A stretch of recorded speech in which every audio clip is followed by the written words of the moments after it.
Assalamualaikum warahmatullahi wabarakatuh. Salam sejahtera untuk kita semuanya. Perkenalkan, saya Heni Rahmawati, salah satu dosen STEMIK Tunas Bangsa Banjarnegara dari Prodi S1 Teknik Informatika. Perkenankan, saya kali ini untuk menjelaskan mata kuliah yang saya ambil, yaitu mata kuliah Rekayasa Perangkat Lunak 1 dengan menggunakan metode DIA, Delivery, Interaction, and Assessment. Video ini dibuat dengan tujuan untuk memenuhi salah satu persyaratan sertifikasi dosen tahun 2024, yaitu pernyataan diri dosen dalam unjuk kerja Tridharma Perguruan Tinggi atau PDD UKTPT khususnya di aspek pengajaran. Saya akan mulai menjelaskan deskripsi umum dari mata kuliah Rekayasa Perangkat Lunak 1. Materi Rekayasa Perangkat Lunak 1 merupakan salah satu mata kuliah wajib bagi mahasiswa semester 3 pada program studi S1 Teknik Informatika STEMIK Tunas Bangsa Banjarnegara. Mata kuliah RPL 1 memiliki bobot sebesar 2 SKS selama 1 semester ke depan. Bahasa pengantar yang digunakan pada mata kuliah ini adalah bahasa Indonesia. Mata kuliah Rekayasa Perangkat Lunak 1 bertujuan untuk memberikan pemahaman, pengetahuan, dan kemampuan mahasiswa dalam menguasai bidang rekayasa perangkat lunak. Produk akhir dari mata kuliah ini diharapkan mahasiswa dapat menghasilkan dokumentasi yang berisikan rancangan sebuah sistem perangkat lunak menggunakan langkah-langkah pengembangan sistem atau System Development Life Cycle berbasis platform. Platform yang saya maksud di sini adalah desktop-based, web-based, ataupun mobile-based system. Adapun capaian pembelajaran lulusan pada program studi S1 Teknik Informatika mata kuliah Rekayasa Perangkat Lunak 1 diantaranya yang pertama, menjunjung tinggi nilai kemanusiaan dalam menjalankan tugas berdasarkan agama, moral, dan etika. Capaian pembelajaran lulusan yang kedua, menguasai konsep teoritis bidang pengetahuan ilmu komputer atau informatika secara umum dan konsep teoritis bagian khusus dalam bidang pengetahuan tersebut secara mendalam, serta mampu memformulasikan penyelesaian masalah secara prosedural. Capaian pembelajaran lulusan yang ketiga, mempunyai kemampuan dalam mendeskripsikan kebutuhan pengguna atau pasar terhadap kinerja. Capaian pembelajaran lulusan yang keempat, mampu membangun aplikasi perangkat lunak yang berkaitan dengan pengetahuan ilmu komputer secara terstruktur. Selanjutnya, capaian pembelajaran lulusan yang kelima, mampu memanfaatkan pengetahuan yang dimiliki berkaitan dengan konsep-konsep dasar pengembangan perangkat lunak dan kecakapan yang berhubungan dengan proses pengembangan perangkat lunak, serta mampu membuat program untuk meningkatkan efektivitas penggunaan komputer dalam memecahkan masalah tertentu. Capaian pembelajaran lulusan yang keenam, mampu menerapkan dan menganalisis metode yang berhubungan dengan konsep UI atau User Interface dan UX atau User Experience pada aplikasi web ataupun mobile. Sedangkan capaian pembelajaran mata kuliah atau CPMK pada mata kuliah Rekayasa Perangkat Lunak 1 diantaranya, yang pertama, mahasiswa mampu menganalisis, merumuskan, mendesain, dan mempraktekkan proses pengembangan perangkat lunak secara terstruktur. Capaian pembelajaran mata kuliah yang kedua, mahasiswa mampu menjelaskan jenis-jenis metode pengembangan perangkat lunak, konsep rekayasa perangkat lunak untuk meningkatkan efektivitas penggunaan komputer dalam memecahkan masalah tertentu. Capaian pembelajaran mata kuliah yang ketiga, mahasiswa mampu membuat jenis-jenis diagram pada Unified Modeling Language atau UML sesuai dengan studi kasus yang ditemukan di lapangan dengan benar. Adapun referensi utama yang digunakan dalam mata kuliah Rekayasa Perangkat Lunak 1 ini menggunakan buku dari Ian Sommerville yang diterbitkan tahun 2015 berjudul Software Engineering. Sedangkan referensi pendukung menggunakan artikel saya sendiri yang saya integrasikan dengan mata kuliah Rekayasa Perangkat Lunak 1 ini dengan judul Inovasi Media Pembelajaran Berbasis Android English for Computer Student atau MOLFOC. Sistem pembelajaran pada mata kuliah Rekayasa Perangkat Lunak 1 ini dilaksanakan secara sinkronus dan asinkronus yang mengutamakan dengan menggunakan metode pembelajaran aktif yang menggunakan peran mahasiswa dalam menyelesaikan pembelajarannya melalui diskusi aktif, pembelajaran kelompok, dan penugasan berupa project based berdasarkan studi kasus yang dilaksanakan melalui LMS Timik Tunas Bangsa. Pelaksanaan pembelajaran sinkronus berupa tatap muka di kelas ataupun menggunakan tools web conference seperti Google Meet ataupun Zoom. Sedangkan pelaksanaan pembelajaran asinkronus dilaksanakan melalui grup WhatsApp ataupun menggunakan LMS Timik Tunas Bangsa Banjarnegara untuk memfasilitasi forum diskusi dan pengumpulan penugasan mahasiswa pada mata kuliah Rekayasa Perangkat Lunak 1 ini. Adapun metode pembelajaran yang digunakan pada mata kuliah Rekayasa Perangkat Lunak 1 ini sesuai dengan bahan kajian atau materi pembelajaran yang akan disampaikan, yaitu pada 7 pekan sebelum UAS menggunakan blended learning dan 7 pekan setelah UAS akan berfokus pada penyelesaian project based sesuai dengan studi kasusnya masing-masing. Tugas dalam mata kuliah ini terbagi atas tugas individu dan tugas kelompok. Presentasi tugas dilaksanakan sesuai dengan mekanisme dan jadwal yang disepakati pada saat kontrak belajar. Adapun evaluasi pembelajaran pada mata kuliah Rekayasa Perangkat Lunak 1 ini didapatkan dari kuis interaktif yang dilakukan sebanyak 2 kali, diskusi kelompok di mana penilaiannya didasarkan pada rubrik diskusi yang memuat keaktifan kelompok, penugasan proyek secara terstruktur baik dilaksanakan secara mandiri ataupun kelompok dilakukan sebanyak 5 kali. UTS dilakukan dengan menggunakan rubrik multiple choice question dan UAS digunakan presentasi kelompok mengenai studi kasus dan proyek perangkat lunak yang mereka bangun dari tahap awal.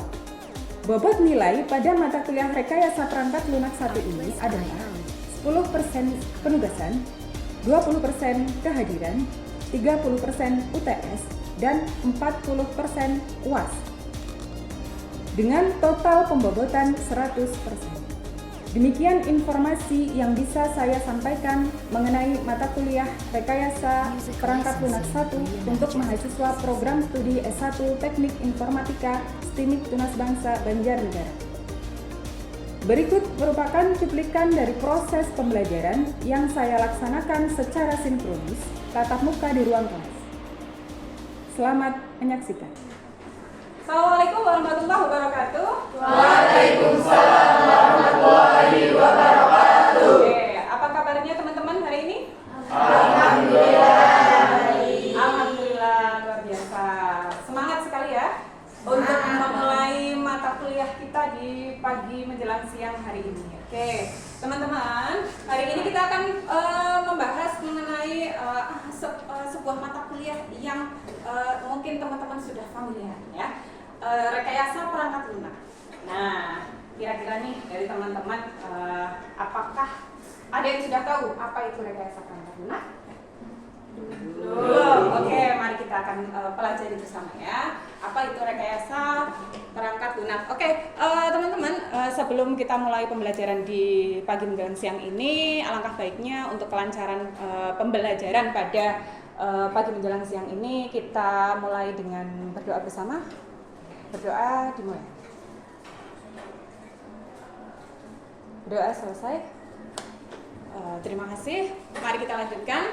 Oke.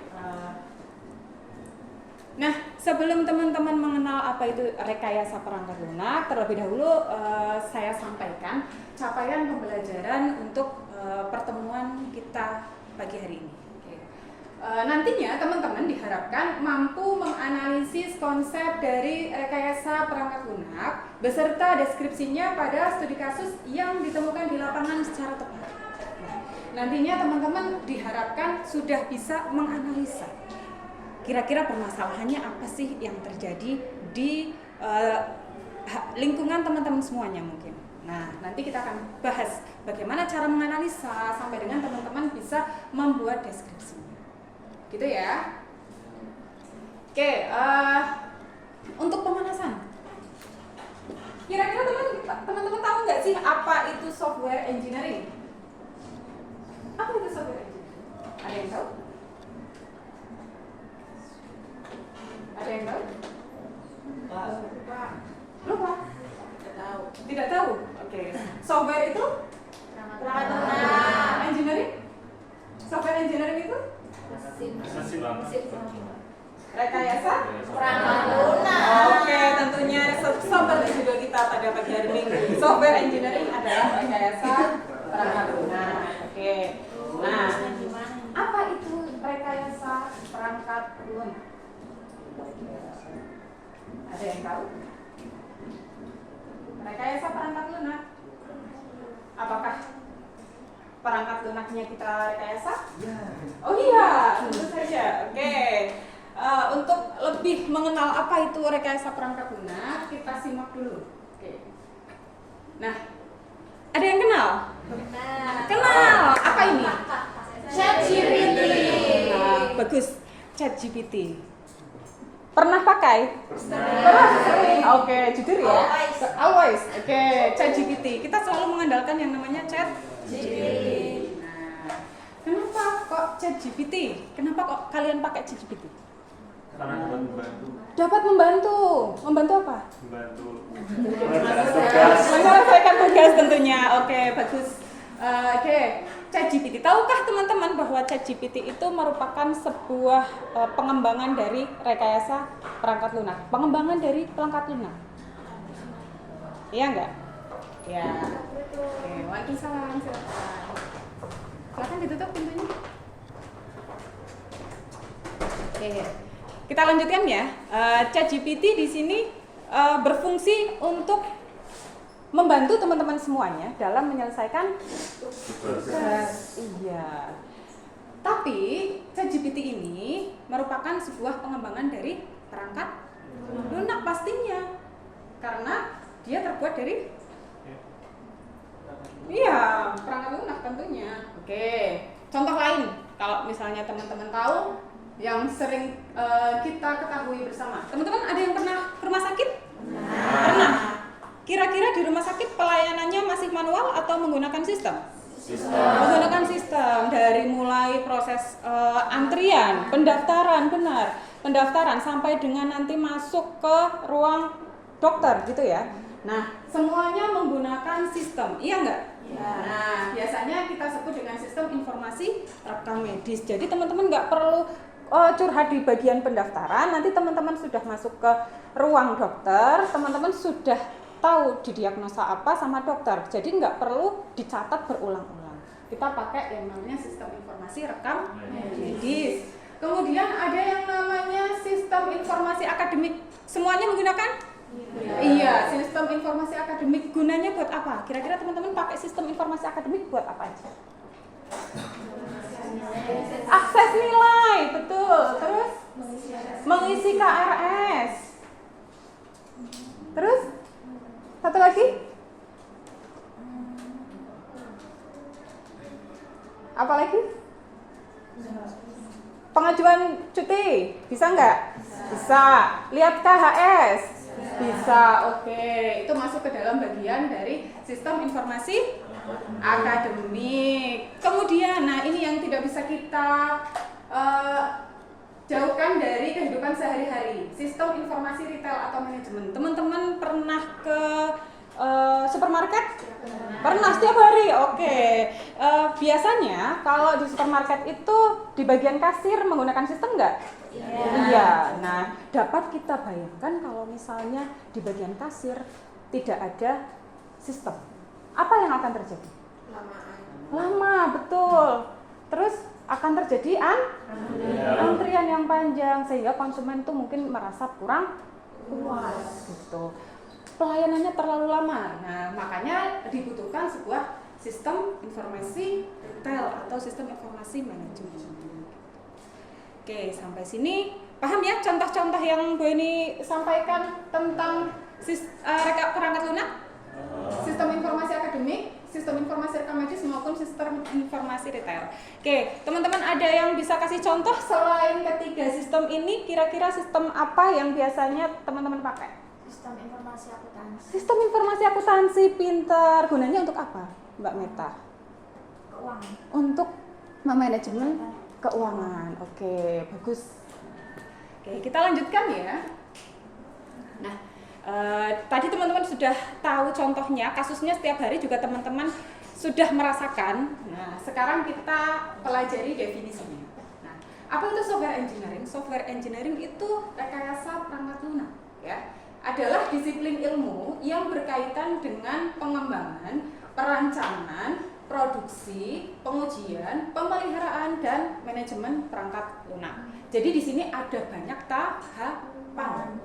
Ada tahapan dari awal gitu. Kita menganalisa, kemudian ada merancang sampai dengan menguji, sampai dengan nanti terakhir kita ada maintenance gitu ya. Sehingga menghasilkan perangkat lunak yang berkualitas, dapat diandalkan, efisien dan sesuai dengan kebutuhan si penggunanya. Gitu. Ini yang diharapkan dari adanya sebuah rekayasa perangkat lunak. Jadi tahapannya bisa saja merancang ataupun bisa saja dia pengembangan dari sebuah sistem yang ada, tergantung dari nanti jenis kasusnya. Nah, kemudian ada yang mengatakan sekumpulan instruksi, data, dan program. Nah, itu juga ada yang digunakan untuk mengoperasikan komputer dan menjalankan tugas tertentu.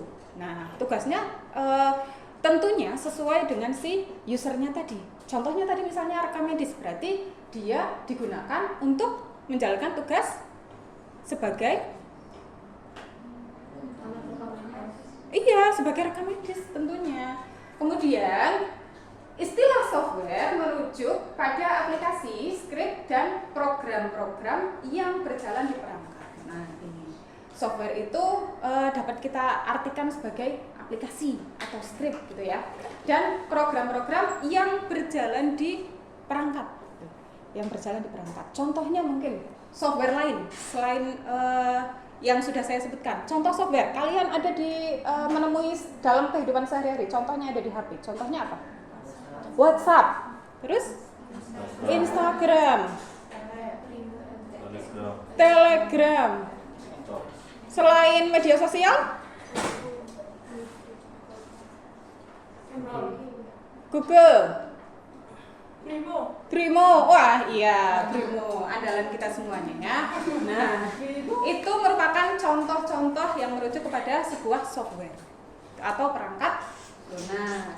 Oke, lanjut ya. Nah, perangkat lunak ini bekerja dengan memberikan arahan dan data yang dibutuhkan oleh komputer sehingga software bisa melakukan tugasnya dan memenuhi kebutuhan pengguna. Nah, kayak tadi misalnya kita contohkan sistem informasi retail atau manajemen. Ketika kalian berbelanja di supermarket, nah kalian kan nggak mau ngantri nih ya, biasanya nggak mau ngantri lama. Nah, makanya si sistem informasi retail ini dibuat dengan tujuan agar konsumen merasa lebih cepat pelayanannya ataupun nanti dia tidak terhambat oleh antrian, gitu ya. Nah, oke, selanjutnya, nah ada penerapan perangkat lunak di kehidupan sehari-hari. Nah, ini Bu Eni putarkan videonya, silahkan disimak baik-baik ya.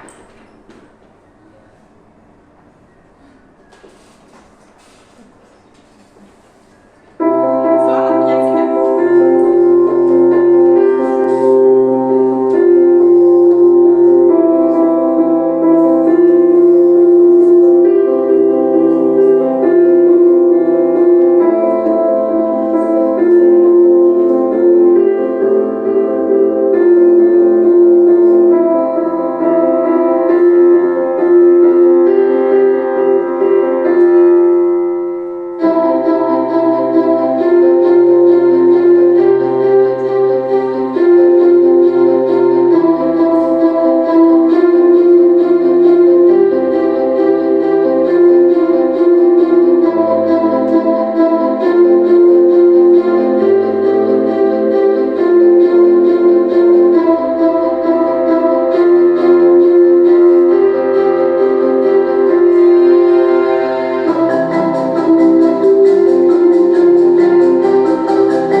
kira-kira nih, ada software apa saja di dalam video tadi?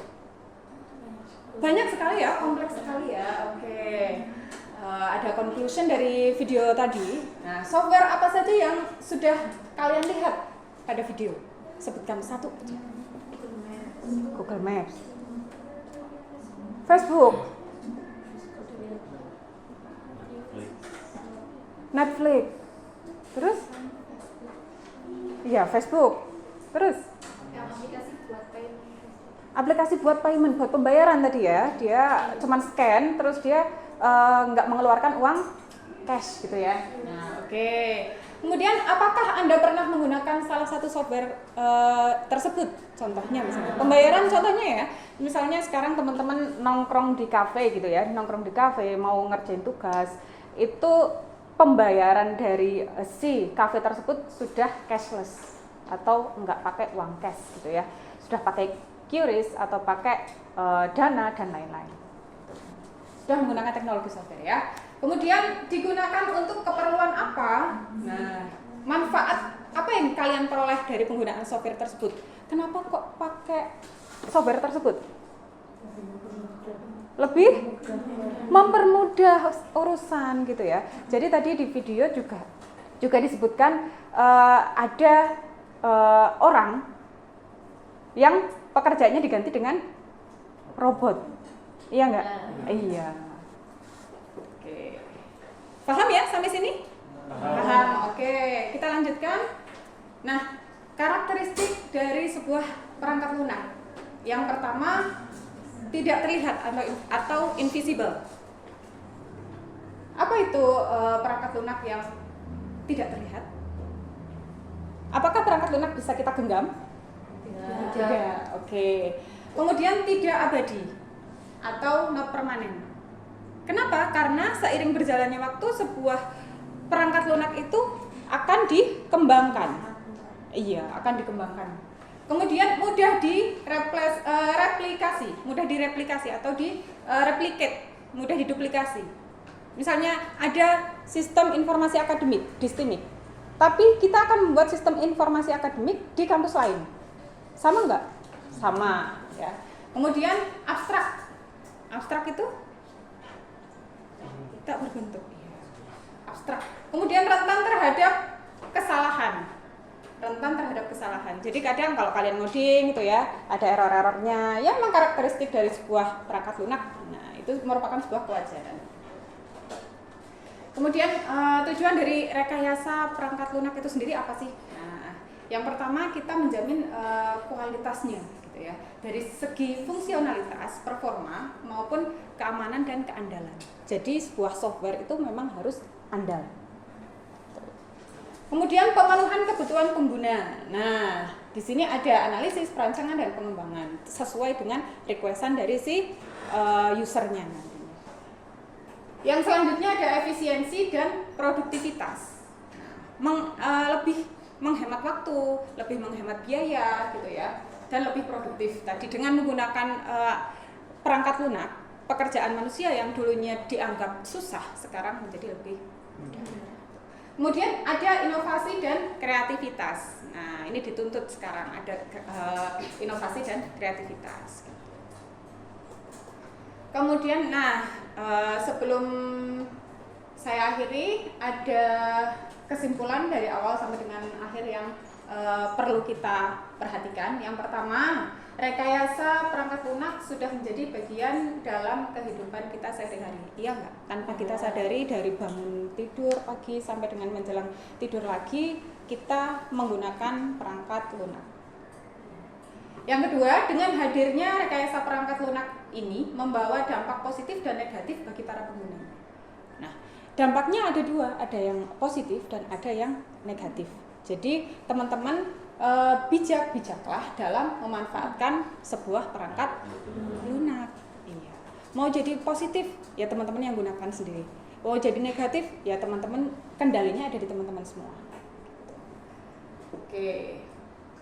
Nah, terakhir gue ini sampaikan referensi untuk mata kuliah rekayasa perangkat lunak ini. Yang pertama ada dari Ian Summerville 2015, Software Engineering. Bukunya ada di perpustakaan, silahkan nanti teman-teman bisa cari-cari di perpustakaan. Kemudian yang kedua, referensi yang kedua menggunakan jurnal dari saya sendiri. Ada dari saya, Bu Ida Cahyani, Mas Budi Santoso, dan Mas Aulia Ramadan. Itu artikelnya ada di Google Scholar, silahkan bisa cek. Itu tahun 2023, judulnya Inovasi Media Pembelajaran Bahasa Inggris menggunakan aplikasi mobile learning Molfox untuk mata kuliah bahasa Inggris. Nah, nanti teman-teman kalau pengen tahu cara pembuatan rekayasa perangkat lunak atau gambaran umumnya bisa cari referensi di artikel. Gitu ya. Ada yang mau ditanyakan sebelum saya akhiri? Tidak? Belum. Oke, cukup. Oke, yang terakhir. Nah, biar teman-teman makin fresh gitu ya dengan mata kuliah rekayasa perangkat lunak, biar makin hafal gitu ya, biar makin menguasai. Nah, ada tugas kecil. Nah, tugasnya identifikasilah lingkungan sekitarnya teman-teman semua. Lingkungan rumah, lingkungan mungkin yang sudah bekerja, lingkungan pekerjaan. Kalau yang belum bekerja ya lingkungan organisasi boleh. Gitu. Kemudian temukan permasalahan yang ada. Setelah itu cari solusinya. Cari solusi yang ada dengan menggunakan software tentunya. Nah, ini akan jadi proyek besar kita nantinya di mata kuliah rekayasa perangkat lunak, yang nanti hasil akhirnya teman-teman harus sudah bisa membuat sebuah software atau perangkat lunak. Gitu ya. Untuk deadline tugasnya silakan nanti saya share tugas ini di LMS. Silakan nanti teman-teman buka LMS-nya dan kerjakan tugasnya. Begitu? Oke. Sampai sini ada yang mau bertanya sebelum saya akhiri? Belum. Cukup ya. Semoga semuanya paham dengan penjelasan saya. Oke, kalau tidak ada yang bertanya, untuk materi di pagi menjelang siang hari ini saya cukupkan. Kurang lebihnya mohon maaf, ketemu lagi kita di minggu depan ya teman-teman ya. Semoga semuanya selalu sehat. Semuanya diberikan kelancaran untuk bisa memulai aktivitas perkuliahan kita di minggu depan. Saya akhiri, wassalamualaikum warahmatullahi wabarakatuh. Waalaikumsalam.